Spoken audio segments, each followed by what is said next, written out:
Vos también alguna vez me contaste que habías tocado en una orquesta de tango. Ah, sí, ese es un episodio, no sé, me parece un lindo episodio, porque yo viví muchas de las típicas rebeliones adolescentes a los mandatos familiares, ¿no? Y una de la manera de exteriorizarlo fue mi relación con la música popular, que a partir de los 13, 14 años se establece con un fanatismo por el tango y por el jazz que me acompaña hasta hoy, ¿no? Y bueno, ya precisamente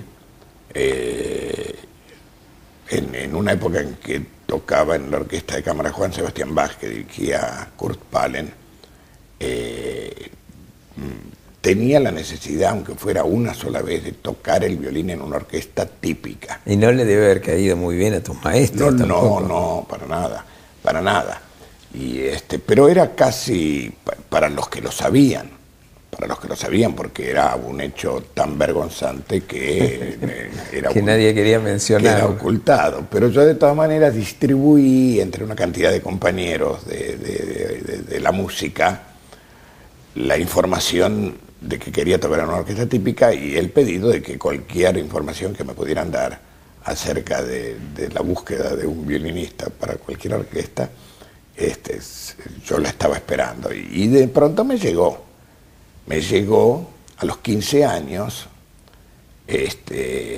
y toqué una única vez, entre otras cosas por razones de reglamentaciones policiales, ¿no? Porque a los 15 años no podía trabajar, con una orquesta que se llamaba Milton Dumas, con sus cantores Nelson Duarte y Jorge Unzué, ¿no? Eran uruguayos, el director y uno de los cantores.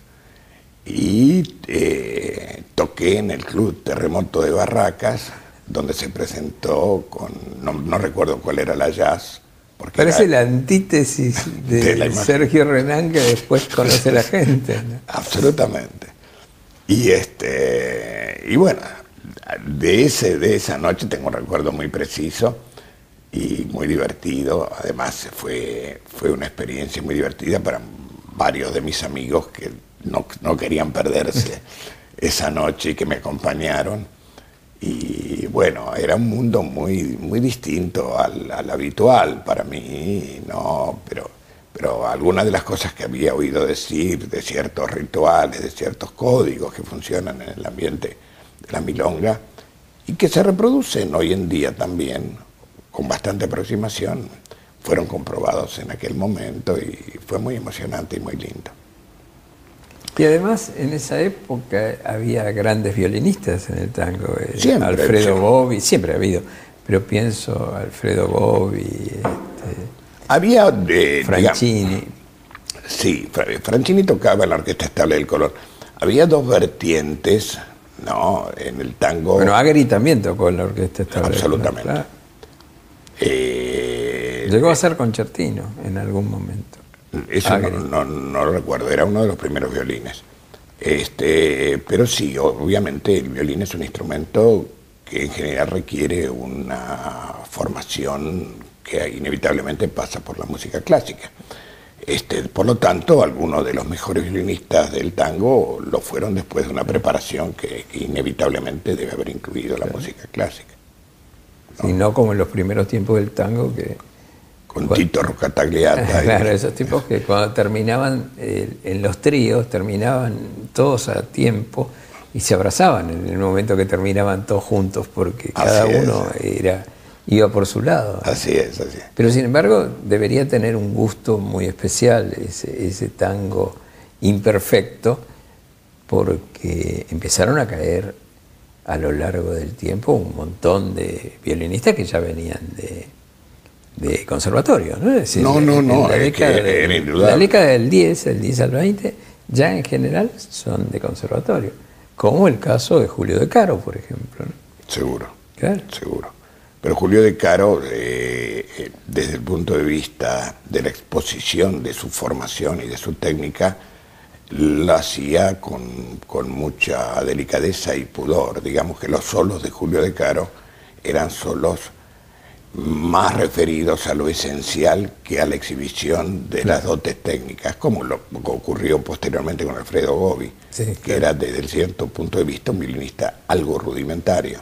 Claro. A diferencia del Vino Bardaro, de la generación de Agri que vos mencionaste, de Franchini antes, inclusive de Simsa Bayur, que fue muchos Un años gran violinista. el concertino de la Estable del Colón, y fue el primer violín de Di Sarli y de Caló, ¿no?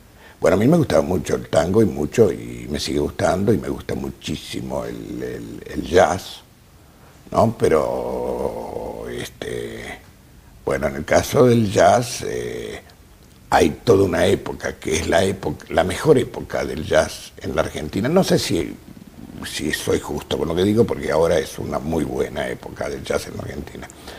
Y hay muy buenos intérpretes de distintos instrumentos. Velozmente me corrijo, pero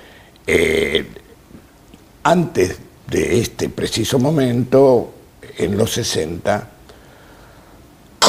hubo un momento glorioso del jazz argentino con los hermanos López Furs, con los hermanos López Ruiz, con Pichi Macei, con el Gato Barbieri, con Rubén Barbieri. Y yo era habitué de todos los lugares donde se hacía jazz, que no eran muchos por otra parte, no eran demasiados. Jamaica, 676. Digamos que es coincidente más o menos históricamente con la aparición y con el apogeo del Piazzolla del quinteto. Bueno, 676 Exacto. tocaba jazz y Piazzolla. Exacto. Y en mi relación con el jazz tengo un hito, que es haber filmado como actor una película dirigida por Osías Vilensky, pianista de la Orquesta Estable del Colón, que se llamó El Perseguidor, basada en el cuento de Julio Cortázar. Dirigida por Manuel Antín. No, por ¿No? Osías Vilensky. Sí, a Vilensky, cierto, sí. Y precisamente el cuento de Cortázar toma como personaje protagónico un personaje que está basado en Charlie Parker, músico genial del jazz, músico absolutamente renovador, revolucionario. ¿Te dio trabajo protagonizar ese personaje? No. Me dio trabajo, desde luego, ciertas escenas. Para meterte dentro de ese personaje. Ciertas escenas sí. La relación que Charlie Parker tenía con la vida era muy compleja, y como muchos músicos de jazz se drogaba mucho. Había una asociación que toda esa generación de improvisadores del jazz hacían entre droga y creatividad. Entonces, Charlie Parker murió a los 30 y pico de años, y el médico que hizo su certificado de función, que no sabía su nombre, dijo un hombre de alrededor de 60 años, con lo cual está claro el nivel de deterioro, ¿no? Entonces, afortunadamente para mí el mundo de la droga siempre fue algo muy, muy ajeno, muy lejano.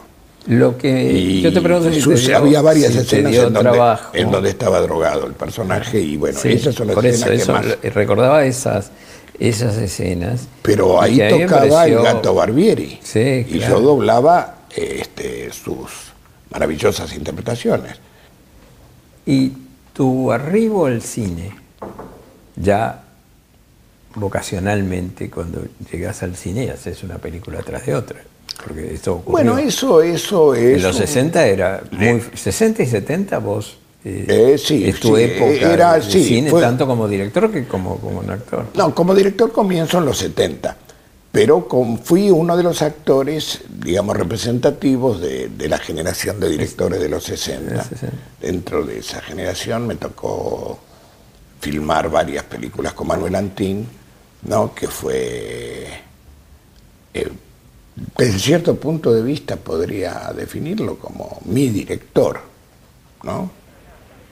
Porque hice La cifra impar, hice Circe, también basados en cuentos de Cortázar. Claro. Yo he hecho 3 películas como actor basados en cuentos de Cortázar. También como actor continúa un curioso vínculo con la literatura, porque fui el Fernando Vidal Olmos de Sobre Héroes y Tumba de Sábato, fui el protagonista de Castigo al Traidor de Roa Bastos, ¿no? Es bastante curioso porque tiene que ver con elecciones. Bueno, no sé si curioso, porque vos sos un lector fanático y constante. Nos vamos al espacio y volvemos.